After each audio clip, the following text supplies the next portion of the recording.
I was going to say, can you? Yeah, no problem at all.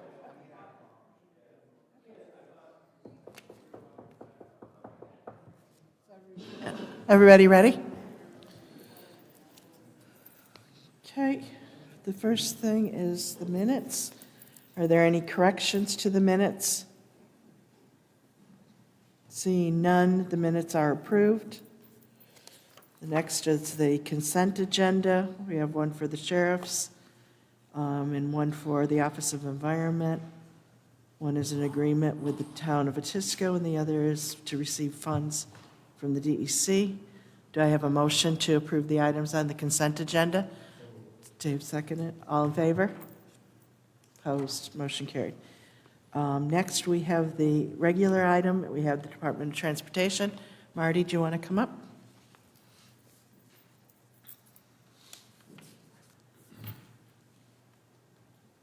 Good morning.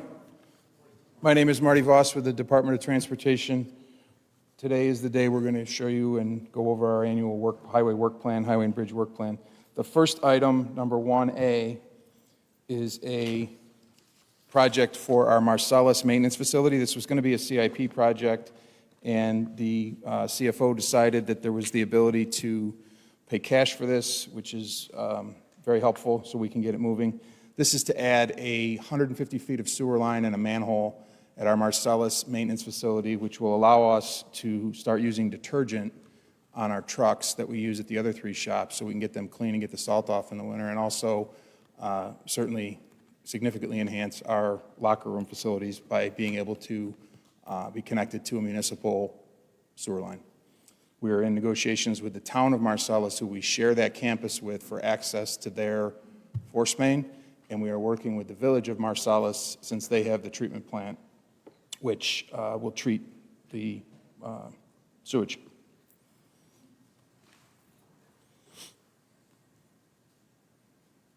Any questions? Yeah, any questions on that? We're going to vote. Yes, I have one. With the detergent you're using, we can assume, is that biodegradable or something like that? Because Yeah, it's the same stuff we use at the other three shops. It's just regular soap, Okay, just wondering because you're... just truck soap. Dave, do you have a question? Yeah, I'll do it. We went over all these items very, very in-depth at Facilities Committee. We went over all these items very, very in-depth in Facilities Committee, and everything passed unanimously, I think, but I'll go ahead and move this one. Julie, question? Yes, so I just wanted to ask, with regards to the town and village in Marcellus, we pay them, am I correct? Is that how it works? Yeah, we'll be like any other. Like the typical- We'll be like any other user. We're going to pay a rate determined by what our flow is. Awesome, thanks, Marty. I second. We're going to take these one motion for everything. The attorney has indicated that we can do that. So let's have Marty keep going, okay? All right, so the next item is the work plan bonds. These are the bonds that support the local share of the 2024 highway plan. I have extra copies I gave to Colleen of the overall highway plan, which includes the paving projects, the bridge projects, and the federal aid projects that we're doing. The pertinent page that we went over in much more detail at Facilities Committee, but I'll go over quickly here, is the top line shows where the money's coming from. So obviously, operating budget is our county operating budget, county cash. CHIPS is state funding under the Consolidated Highway Improvement Program, Marchicelli, whatever you want to call it. The bond issue is what's before you today to vote on, and then the Fed aid and state aid, those are for our major projects for, design, construction, inspection of those things. And then the far right column totals all that up by category, which are down the left side. So you can see that there's $6 million cash in our budget. We are expecting $6.787 million in CHIPS, and that's really a baseline. The state did pass a budget, I'm told, but they haven't sent us anything to show us what we're getting at. So we'll be back next month with probably more projects and more money from the state. The bond issue shows you that we are borrowing, this year's bond is 1.4 for bridges and 5.412 for highways.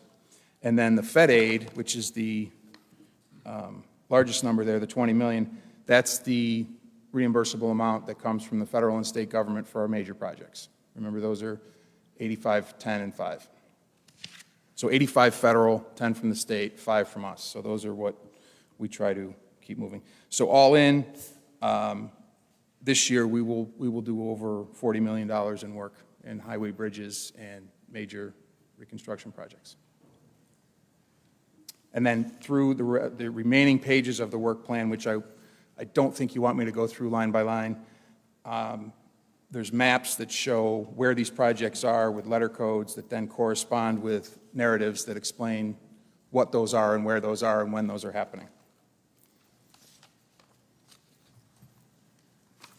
As well as paving lists that show what we're treating, where we're treating it, and what we're treating it with.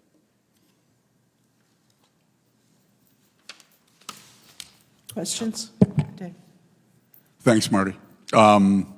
How ludicrous is the cost of paving? It's gone up. We're looking at, hovering around or above $300,000 a mile now, roughly. When I started, it was $260 6 years ago. But between petroleum and, gas and anything that has wheels on it, Right. It's gone up. And labor has gone up a little bit, but not like the cost of petroleum has. As far as the cold mix and the others, have they gone up as much too, or? Yeah, I mean, all three. All Across three. the board, yeah. We're Okay. seeing, the one thing I will note, you'll see a lot of the bituminous surface treatment in this work plan. We were doing a lot of that after the COVID year when we were trying to push out as much Right. work as we could to get people back to work and get these 5 and 6 year roads that hadn't been touched but were probably getting close to their 10-year lifespan. We used a lot of that treatment, and what we're finding is because of the mild winters we've had the last 5 years in a row, we haven't had a real winter since before COVID. So I don't know why or what that means, or I'm not going to get into that, but what it shows us is that the roads are holding up better than they were, especially with these pavement preservation techniques that we're using that are actually very effective. And what's the status of our bid contracts? Are we locked in for this year, or are we Hot putting mix anything? was just renewed, and I believe cold mix is up this year, Okay, and cold mix and bituminous. got So it. that'll be going out this year. Thank you. For bid now. Chairman had a question. Oh, you had a question? You want to go ahead? Sorry, yeah, go. You can go. Well, I'll always yield. Oh, well, thank you. So Marty, thank you for the great plan and for a great tour. We had a great time there. Many of us were there, and appreciate the work and wish you the best this season. A little question for Mr. Morgan in the back there. As far as what do you think the cost is? What can we anticipate for a rate? Where are rates now at in your world? Specific to borrowing rates? Yes. Last year, when we went out to market, we garnered a true interest rate of about 3.3%. So obviously, these authorizations, if they were to be approved, most likely, I'm not quite sure how much borrowing would be done on these this year. So obviously, there's previous authorizations that, we'll be borrowing on. So, we're in the process right now of assessing where we are with our capital plan and determining how much cash we need to bring in from a borrowing perspective. So my expectation, depending on when we actually go to sell our bonds, which we're still contemplating when to do that, considering it doesn't appear the Fed's going to cut any rates anytime soon. So we may push the issuance down the calendar a little bit, but we haven't made that final decision yet. I'm not quite sure how much it'll matter, to be honest with you, so that's the calculus we're doing in terms of do we wait to see if they cut rates, and if they do, how much will that really impact the county's potential borrowing rate. I'll be over here in June talking about how we ended 23, which was, positive again, obviously. So I don't anticipate any changes to our credit rating. If anything, the hope is we start to see some positive outlooks with the development that's about to occur here. But, so to answer your question, I'm not sure. My guess it'll be in the 3 range, if not a little bit higher. So, that's it. Chris? They said the cold mix is out for bid No, I said it's up this year. up this It's year. up this year, yeah. So we'll be working with purchasing on, Okay, it's not out for bid yet, it's up no, this no, year. no, not out yet. It's, Okay. we have it for the season. Just a little Yeah. clarification. We'll get into it, as the year progresses. Marty, the Canalway Trail and Salina Extension, is that the last phase, or it is? Okay. I And was is, going to talk a lot about that when we got to it, okay. because I know it's exciting to both you and I. I'll do it now. Okay. So you'll see in here, there's a pay in the first instance resolution with the federal government for Loop the Lake Phase 3, the Salina extension. That is the final piece of Loop the Lake. We are in design discussions and permitting and environmental review right now with, there's a lot of work going on, particularly with the state DOT, the DEC, SHPO, Army Corps, on how we're going to do that project. So we are continuing to advance it through the process. We've broken it into 2 projects so that we can start at Bloody Brook at the entrance to Onondaga Lake Park and work south to the bridge. And then the next piece would be from Murphy's Island over Lake Creek and the railroad tracks to a landing area kind of near those historic salt ponds. There's some gymnastics we have to do there because those are environmentally sensitive and historically significant, but we're getting closer every day.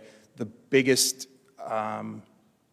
issue we're dealing with and we're trying to work through with the State Department of Transportation is the future of that railroad bridge. And, we need 16 feet underneath. And there are a couple different ways we can get there. We have a strong opinion on how they should do it. And I think every time there's an incident like yesterday, I mean, granted, 2 of those were on Park Street yesterday, which I'm guessing those trucks wouldn't be going where they're going and they wouldn't be hitting a bridge on Park Street if they weren't trying to get to Liverpool. But they're still causing, no matter how much money is spent or how many safety features are installed to alert drivers that there's a low bridge ahead, it continues to get hit. There's a non-zero chance that that bridge is going to get hit as long as it exists in the current configuration. So there's a way to do this that we would be able to get the real estate we need in the right-of-way from them, get our project done, and solve that problem, and have it be a 0 chance of anything hitting it. So that's kind of what we're working towards, Colleen. And it's a big project. It's very ambitious. It's a ton of work, but, we're trying to move the ball down the field 3 yards at a time. Dan? What's the timeline on that design phase?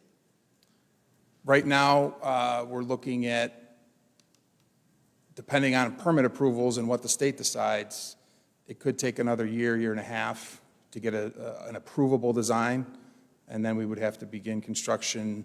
Our goal is construction in 26-27 season. And would you wait for the state to make some sort of final decision on what's going to happen with that road, or? We kind of have to, yeah. Right now, if you drive that way, you notice that they've got it knocked down to 1 lane for 1,000 feet in either way, either approach to the bridge. And without getting into too much detail, the SMTC has been studying this and modeling this. Well, for transportation engineers, that's a big deal because the model kind of dictates what you're going to do and what makes sense. And then, you got to throw all the anticipated traffic from Micron into that model to see how that's going to affect it. Well, the good news we got last month was that they've modeled it, and even all the way out to 2050, with it knocked down to 1 lane, the traffic still works.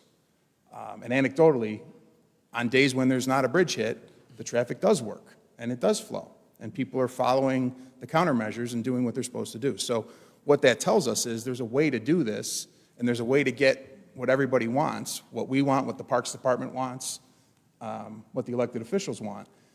We just need a little bit of cooperation from the state on moving their project. And they're getting to a point where the money they're talking about spending to do safety enhancements is approaching a number that's close to what it would take to just replace the bridge with one that's 14 or 15 feet. So our argument is, you know, if you're going to spend that much, you might as well do it and fix it once and for all. And CXX isn't on board with that, if the state pays for it? Well, fortunately for me, CSX, the state are the ones dealing with them right now. CSX will come to the table when there's a design that they can pick apart. There's a way to do this that doesn't interrupt their service either. I mean, you can't impede railroad traffic, and you can't, Ben and I have looked into this for a long time. You know, you can't impinge on them or make their trains slower by 1 minute of one day. You know, what we had to do for the bridge behind Roth Steel was nuts that day, when we literally had bridge spans hanging up in the air waiting for trains to go through, and then we had 17 minutes on the clock to get the span set. That was pretty intense. So they will come to the table when the time comes, as long as it's something that can be done that won't interfere with their ongoing commercial flow.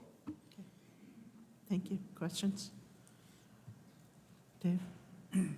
So back to the rest of the work plan items and the federal aid. So the way, for maybe some of the new legislators, the way the federal aid projects work is the money flows from the Federal Highway Administration to the metropolitan planning organizations around the state and around the country. Ours is obviously SMTC, the Syracuse Metropolitan Transportation Council. Many of you are on committees there.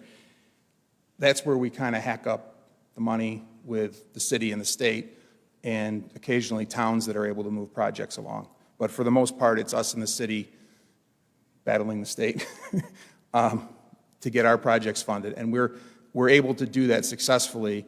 So what ends up happening is we have to advance, pay in the first instance. We have to cover the cost of those contracts for design, engineering, construction, and then inspection. And those are all reimbursable to the county from the Federal Highway Administration back through the State Department of Transportation to us. So along the way, the feds are picking up 85% of the cost, the state is picking up 10, and then the county share is 5. So, and on certain little programs here and there, bridge things and stuff like that, that ratio might be a little bit different, but it's always in our favor. So these are good uses of, you know, the federal funds that are available. So item 2D is Bear Road, which is in Town of Clay in the Village of North Syracuse. This is a restoration project from Sandy Lane to Route 11, 2,700 feet of new sidewalk, and we're planning on doing that in construction next year in '25.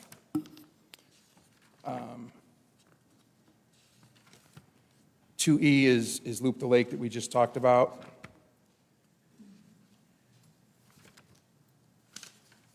F is Lakeshore Road Bridge over Maple Creek. This is up in Cicero. 1,100 foot north of Route 31, needs to be repaired, replaced. That one we're planning on constructing in 2025, so next year. 2G is, this is a smaller culvert in the town of Clay on Oak Orchard Road at Codnoy that we are figuring we need to get this funded, cleaned up, and fixed sooner than later, given the growth in Clay. So that's going to be starting in 2027. H is Tuttle Road Bridge, also in the town of Cicero. Almost like somebody planned it. Less than half a mile north of 31 over Tuttle Brook. That one we're going to do next year in '25. And then West Dead Creek over in the town of Van Buren between Gun Barrel and Route 31. This is in design phase right now, and design, scoping, and construction is anticipated in 2026. So that's a 2-year out project. And then I think that's it. Okay. Yep. Julie? Curious, how's your staffing situation? It's better. Good. I'll never tell you that it's great, but the training program that we started, that Ayanna Moore developed and has been sort of overseeing, is actually working. I think it was either 16 or 17 out of the 18 last year trainees all passed, got their CDL, and are now in full-time titles. So we're talking and thinking about maybe doing something like that with mechanics as well, because what we're finding is there are folks who want to work for us. They just don't know how to get in the door, and they're a little cautious about that. But once we get them in, put them to work, put them in a truck, we created those 3 training titles a couple years ago, before you left. And those are actually working too. We've got people on the road every day, all summer, while we're doing other projects, kind of assessing and helping and teaching these folks how to drive. So it's working. I'm not saying it's perfect. We've lost a couple that came to us, got trained, and then went to greener pastures for more money, but it's hitting its intended target. Chris?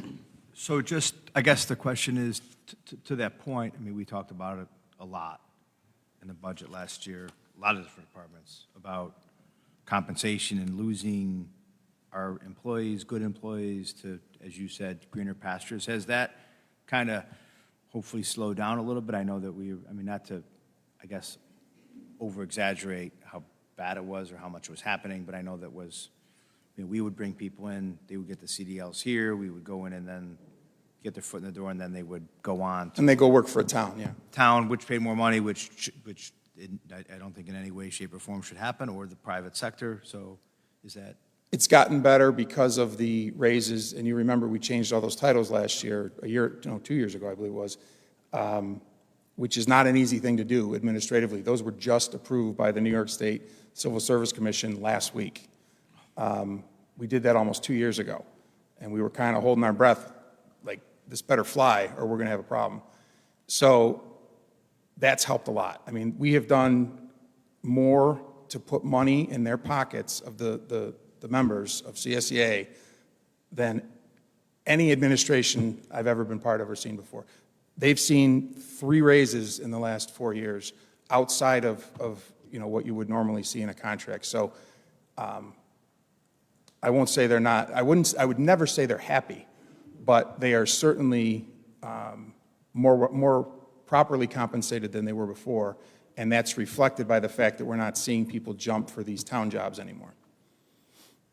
Good, Dan? Do you have estimates or close numbers in terms of how many positions you have and what the openings are?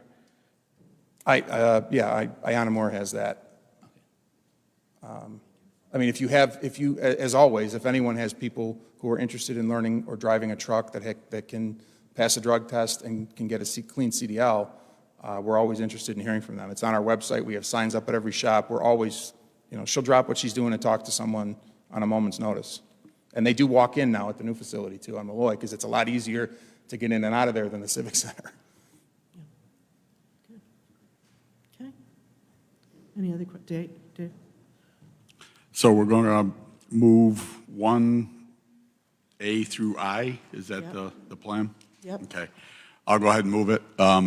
I will just add really quick, the chairman mentioned that we had our facilities meeting out at the North area facility and now the headquarters.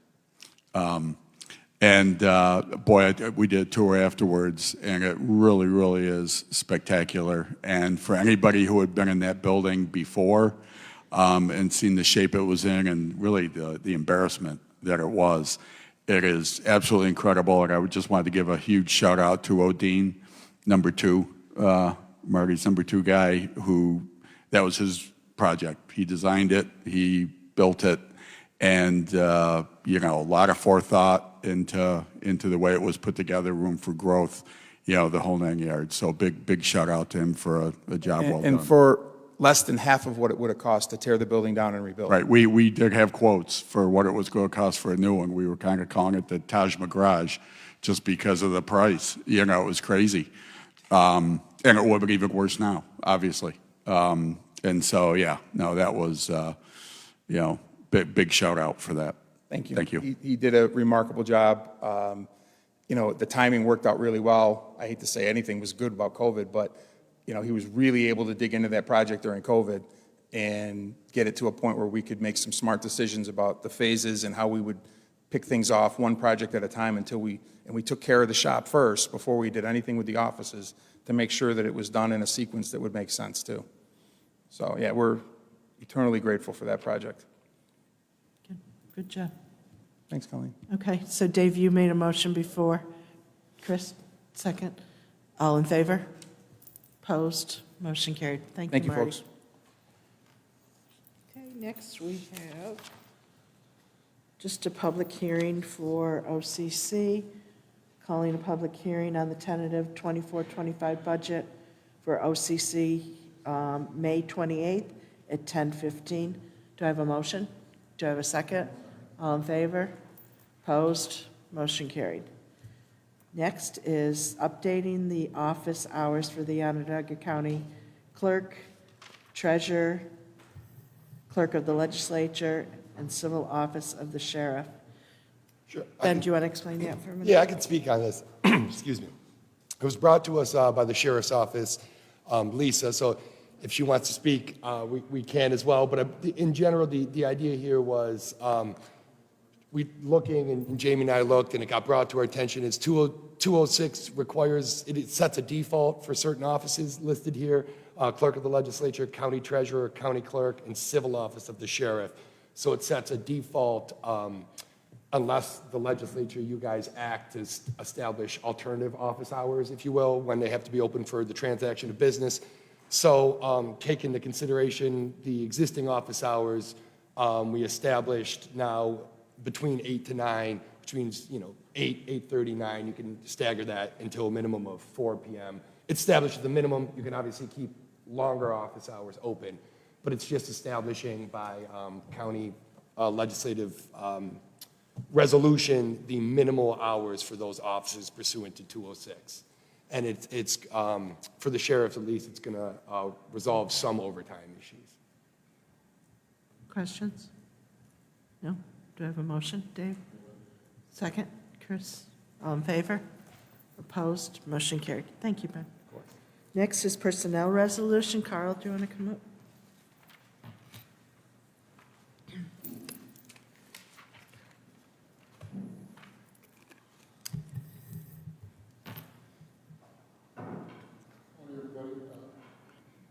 There we go. Morning. Okay, personnel resolution on the New York Help Program, Part 2, the sequel. This time around, the help program has been expanded by the state. What they've done is, instead of just the last time, if you remember, it was a select number of human services positions that we were able to hire into non-competitively, and then after a year's time convert them to competitive so that people could become competitive without taking an exam. This time around, they've expanded it to all titles, all positions that are open competitive, so entry-level positions, and positions of a higher level that have an open competitive component to them. So some higher-level supervisory type positions have both promotional and an open competitive component. Those are included in this. There is also the possibility to include promotional only, but the criteria are very strict for that. We haven't done that yet. So what you're looking at is about nearing 100 titles that we're looking to include in the program. That doesn't mean that automatically, once they're approved by the legislature, or what you're doing is you're creating the titles, and then we have to submit them, if you recall from the last time. We have to submit them to the State Civil Service Commission via resolution for their approval for inclusion in the program. The straight open competitives we don't think will be a problem, but rather than come back here every month with a whole series of titles and have this staggered kind of approach, we're trying to get as many titles approved right off the bat as possible, and then based upon the needs with filling them, we'll send them over to the state, because the state has a requirement, you can only put 5 positions on a resolution, so we'll send over half a dozen or so for the first month, and the second month, maybe another half a dozen, so about 30 at a time. Because each one of them, the resolutions, when we get done with all the documentation's about, 2 inches thick. It's ridiculous. But in any case, very simple. You create the positions with the help program parents. We then submit them to the state. Hopefully the state approves them all, and then we can start hiring people into them non-competitively. Any questions? How did you come up with the titles that you've got on the list? We are using, once again, they have to be open competitive or have an open competitive component, so we looked at that primarily. Then we looked at titles that we're traditionally having some difficulty filling or getting tests for, which is part of the problem too, because we have a lot of provisional appointments out there. Right. So then we we are looking at titles that have either provisionals in them currently or a funded vacancy, or both. And so the combination of those is what we end up with this list. Okay. And did you have input from the department heads too? Yeah. Yeah, okay. Where it was necessary. In some cases, it wasn't even necessary. We could, Right.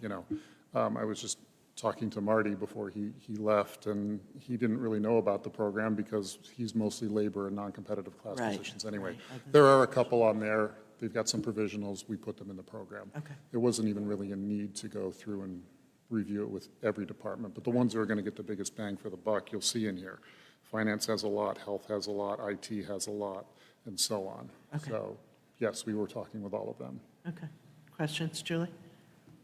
Marty was here, we were talking about it took, I think, over 2 years to get the title changes in DOT. Is this any quicker? Yes, they'll be prioritizing this. So that was a different process. We still have to submit, well, the process is the same, but it's for a different reason. So we still have to submit things to the states. Those titles, when we created the new titles for DOT, the highway series titles that mimic the state, what we were doing is anytime you create a new title in civil service, unless it's under this program, it's automatically competitive. And we have to then submit a resolution to the state requesting that it be, it's called pending jurisdictional classification, PJC, requesting that it be taken out of the competitive class and placed either in the non-competitive or the labor or the exempt class, depending upon what the title is. So those take a long time. And so because of the help program, The help program, they're prioritizing. We'll get them through as quickly as we can get them through, but these aren't, it's already, the state has already said the program is to make these positions non-competitive so that we don't have to go through that, clear that hurdle like we had to do with Marty's positions. Okay, thank you. Okay? Dan? You touched on this a little bit earlier, but just need some clarification on it. So sorry, let me back up. When does the other help program year end?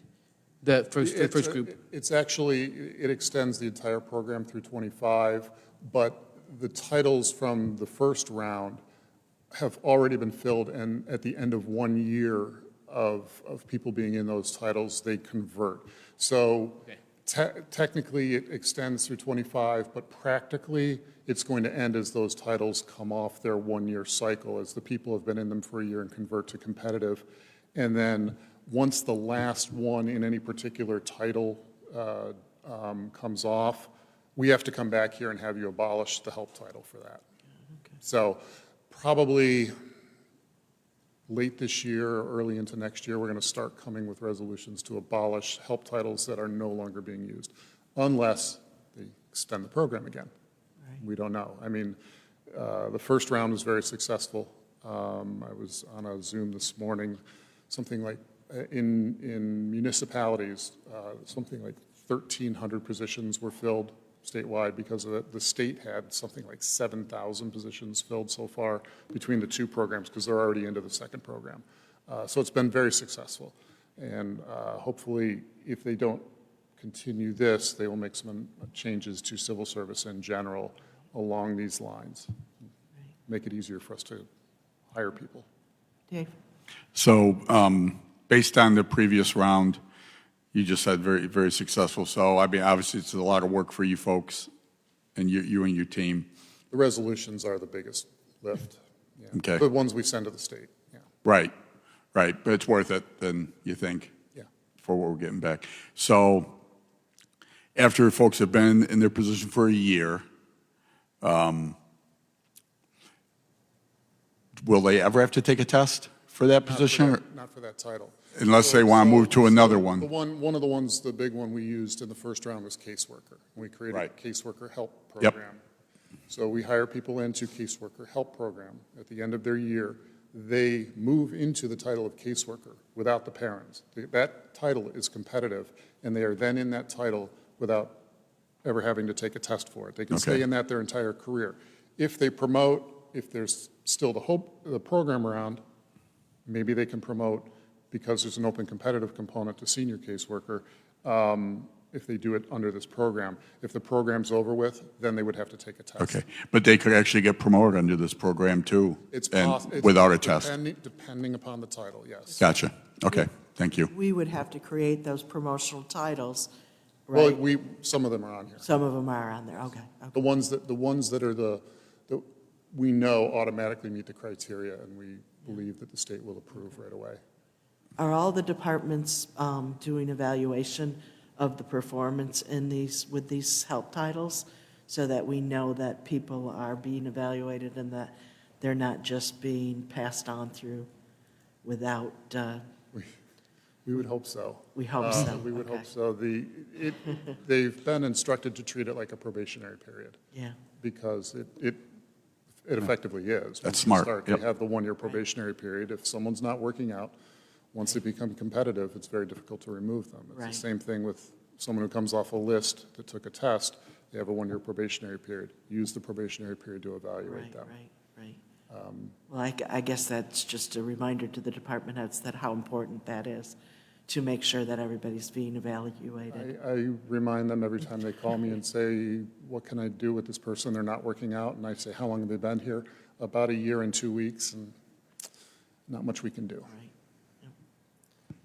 Okay. I'll move it. Do we have a second? Charles, did you have a question? I just had a question. When you're choosing people, are you using the existing canvassing list? So one of the requirements of the program is that if there are lists in existence, we exhaust them through the competitive process first. We don't hire into the help titles off the list. You can't.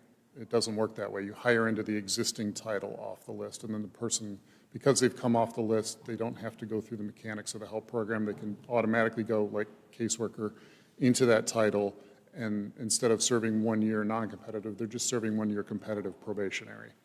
It